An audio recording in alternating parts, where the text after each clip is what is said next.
بسم اللہ الرحمن الرحیم۔ ہماری سینٹرل ورکنگ کمیٹی کا صبح سے اجلاس ہو رہا ہے اور ملک کے اندر جو سیاسی حالات ہیں ان کا جائزہ لیا جا رہا ہے اور ہمارے پیش نظر جو قیمتوں میں مسلسل اضافہ ہو رہا ہے، اشیاء صرف مہنگی تر ہوتی جا رہی ہیں، جس طرح بجلی کی لوڈ شیڈنگ ہے اور پیٹرول کی قیمت میں اضافہ ہے، ہمارے پیش نظر یہ ہے کہ اس پر ایک بڑی مہم پورے ملک کے اندر پلان کی جائے اور عوام کے مسائل پر براہ راست دستک دی جائے اور اس معاملے میں حکومت کی غفلت کو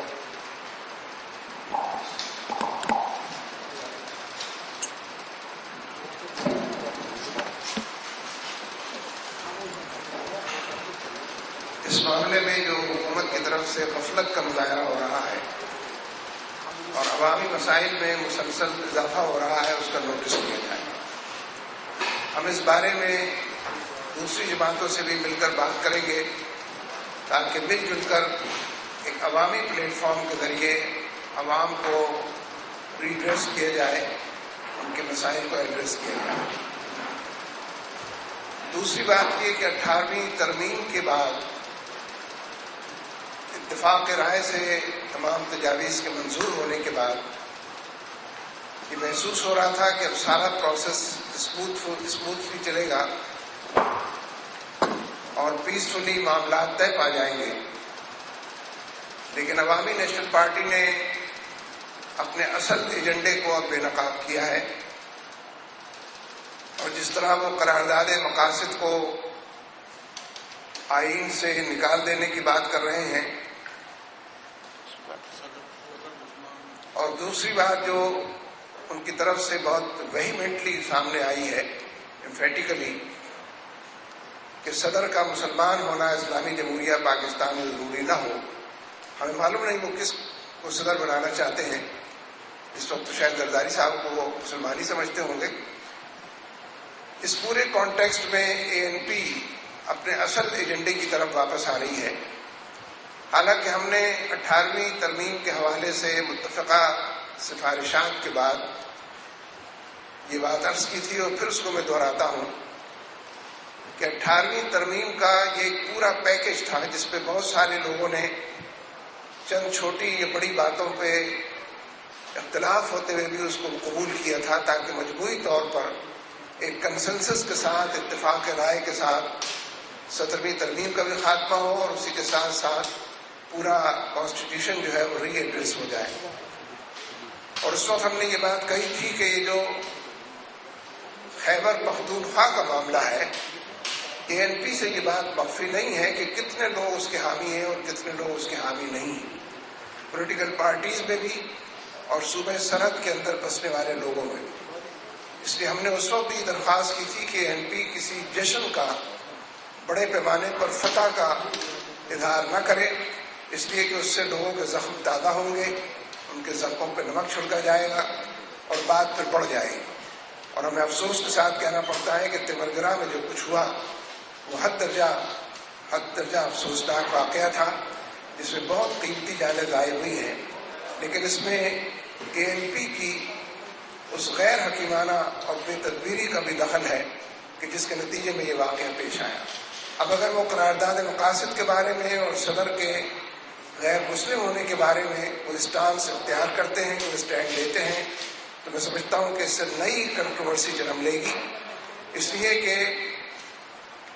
دوسرے مسلمان ممالک کے مقابلے میں پاکستان اس لحاظ سے منفرد اسلامی ملک ہے کہ ہمارے اسلامی تشخص کو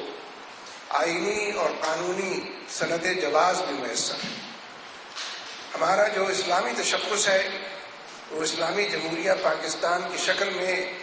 آئین کے اندر موجود ہے، قرارداد مقاصد اس میں موجود ہے،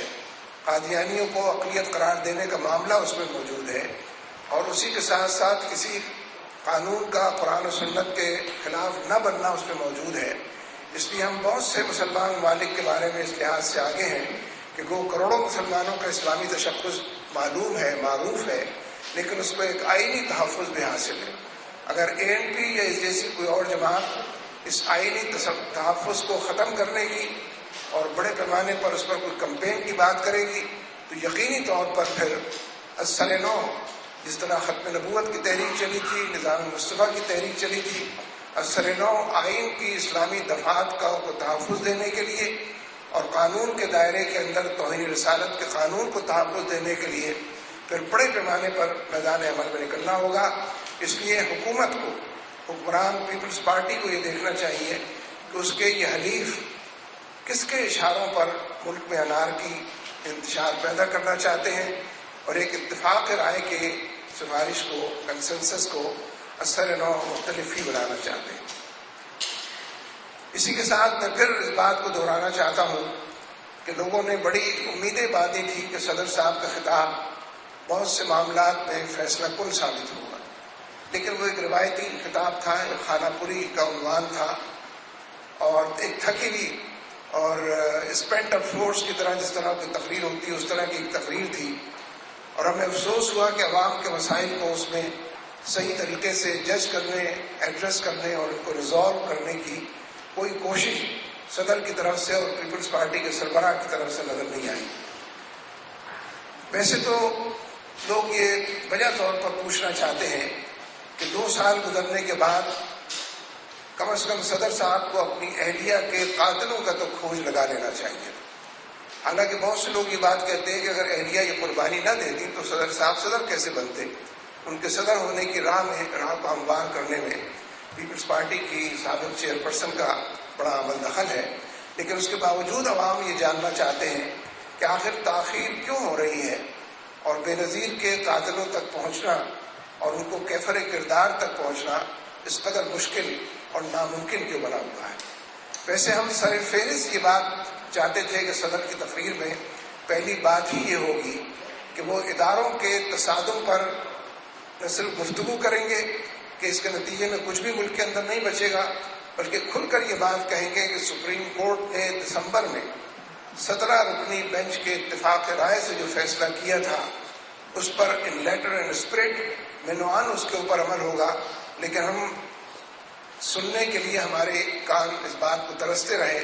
کہ اداروں کے تصادم تھے اور اس میں بھی جو وزیر قانون کا نام ایک سے زیادہ مرتبہ ذمہ دار لوگوں کی طرف سے آ گیا ہے، اس حوالے سے کوئی بات صدر صاحب کہیں گے. اور ہم یہ سمجھتے ہیں کہ اس وقت بھی حالات جو رخ اختیار کر رہے ہیں وہ ملک کو مزید کمزور کرنے کا اور ضعف کی طرف دھکیلنے کا سبب بنیں گے. اس لیے سوئس عدالتوں کے اندر ان تمام کیسز کو کھلنا چاہیے LRO کے حوالے سے جو پہلے موجود ہیں، اور اس بارے میں سپریم کورٹ کی جو ڈائریکشن ہے، ڈائریکٹو ہے، جو ڈیسیجن ہے، ججمنٹ ہے متفقہ، اس پر عمل ہونا چاہیے. اور ہم یقین دلانا چاہتے ہیں کہ سپریم کورٹ کے فیصلوں کی پاسبانی یا پشتیبانی کے لیے ہم انشاءاللہ عوام کو کال بھی دیں گے. اور اس سلسلے میں پیپلز پارٹی اور جو لوگ عدالت کے فیصلوں کو فلاؤٹ کرنا چاہتے ہیں وہ اپنے آپ کو تنہا پائیں. بہت شکریہ. صاحب یہ بتائیے کہ 18ویں ترمیم کے لیے وزیر اعظم کو 22/4 کو بنا دیا گیا ہے، لیکن جو موجودہ صدر ہیں وہ پیپلز پارٹی کے چیئرمین بھی ہیں، تو کس طرح آپ سمجھتے ہیں کہ وزیر اعظم واقعی بااختیار ہوگا؟ ماضی میں ہم نے مثالیں دیکھی ہیں، جمالی صاحب کو استعفیٰ دینا پڑا، تو کیا وزیر اعظم انڈیپینڈنٹلی فیصلے لے سکیں گے؟ آپ کے سوال میں تو ماشاء اللہ جواب مجھے لگ رہا ہے، تو میں اسی کو دہرا دیتا ہوں. دیکھیے، جب تک زرداری صاحب پیپلز پارٹی کے چیئرمین کی حیثیت سے موجود ہیں کہ کو چیئرمین جو بھی کہا جاتا ہے، کوئی امکان 1% بھی اس کا موجود نہیں ہے کہ کوئی اور شخص ان کو بائی پاس کر سکے، نظر انداز کر سکے یا ان کی سوچ کے علاوہ کسی اور سوچ کی راہ کو اختیار کر سکے. اور ویسے بھی صدر کو پارٹی کا عہدہ اس طریقے سے نہیں رکھنا چاہیے. یہ بات لوگ نصیحت اور وعظ اور تلقین کی صورت میں بھی کہتے رہے ہیں اور قانون کے دائرے میں بھی اس حوالے سے بات کرتے رہے. آئین کا تو حوالہ شاید درست نہیں ہے اس معاملے میں. اس لیے اگر یہ صرف ڈیکوریشن کے لیے فار کاسمیٹک ریزن یہ تبدیلی نہیں کی جا رہی ہے تو وزیر اعظم کو اختیارات اسی وقت ملیں گے جبکہ زرداری صاحب پارٹی کے کو چیئرمین نہیں رہے. اس طرح مہنگائی انتہا کو پہنچ گئی اور آپ نے فرمایا ہے کہ اس بارے میں آپ تحقیق چلانے کی جا رہے ہیں. یہ نئے عمل کب تک بنایا گیا؟ یہ تو ہم انشاءاللہ آج رات دیر تک اس ورکنگ کمیٹی کے اجلاس میں اصولی فیصلہ کر لیں گے اور زیادہ سے زیادہ کل اس کو ڈیزائن کر لیں گے اور اس کے مطابق پورے ملک کے اندر احتجاج کے حوالے سے مختلف تاریخوں میں مختلف پروگرام کی ترتیب کی اور تفصیل کو